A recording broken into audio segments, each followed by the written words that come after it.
We can bring you some breaking news right now. Robert Mugabe, Zimbabwe's first post-independence leader, has died at the age of 95.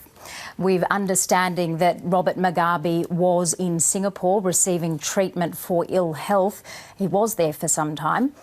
We understand that the former Zimbabwean dictator has travelled to and from Zimbabwe and South Africa to Singapore for treatment over past years, and that he has died there in the last 24 hours. We know that he was there last week seeking treatment for ill health and old age. He ruled Zimbabwe for 38 years until he was forced to resign in 2017.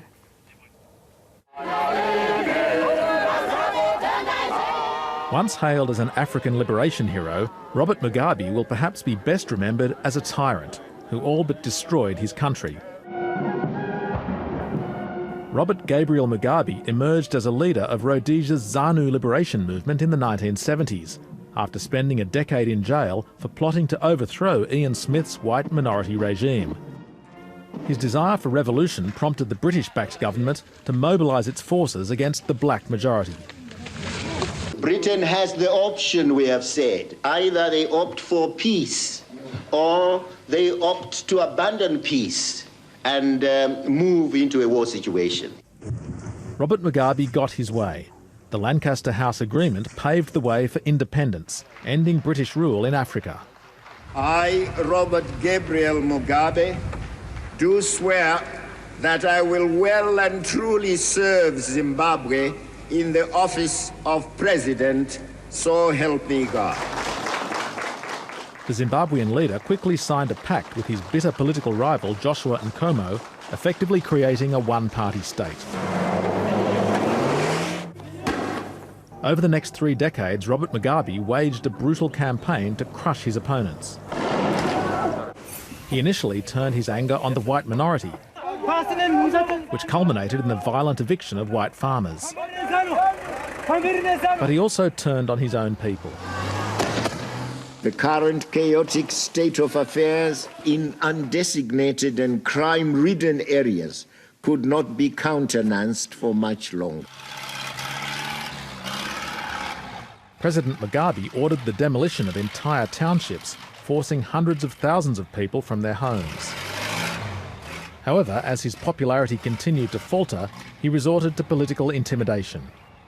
It just shows the extent to which this desperate regime is trying to protect its power. Those policies destroyed Zimbabwe's agricultural sector, prompting economic collapse and social decay. Revelations of widespread vote rigging in 2008 forced Robert Mugabe to give in to international pressure and form a unity government with Morgan Tsvangirai's Movement for Democratic Change.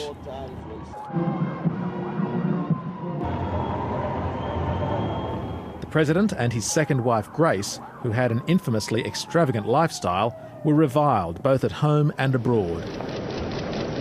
Yet despite their reputations, they were still received by the Pope.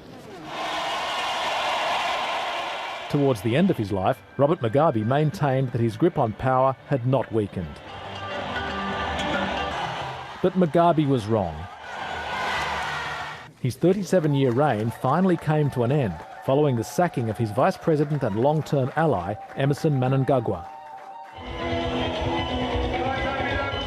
Rumours abounded that the tyrant would appoint his wife Grace, 41 years his junior, as a replacement. For party officials, the possibility of Grace Mugabe as Zimbabwe's president-in-waiting was a bridge too far. The chief of the Zimbabwe Defence Force. Days later, the nation's army seized control of government and local television stations. The increasingly isolated Mugabe was placed under house arrest.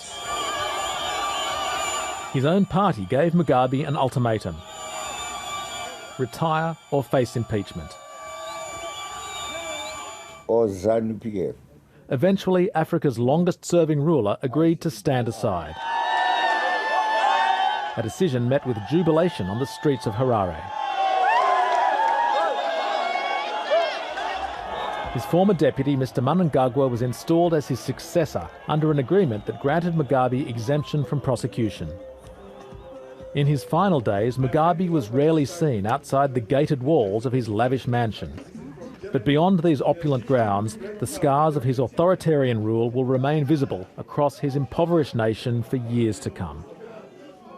Our breaking news of the past few minutes that Zimbabwe's former leader Robert Mugabe has died.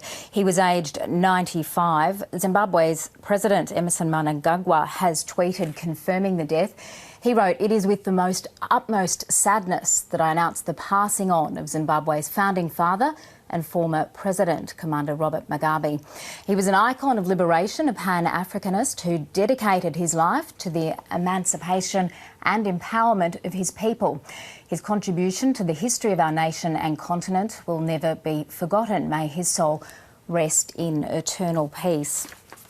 There will be quite a bit of reaction to this story. Many of it won't agree with what the current president has just said about Robert Mugabe, and we will be seeking to bring it to you this afternoon.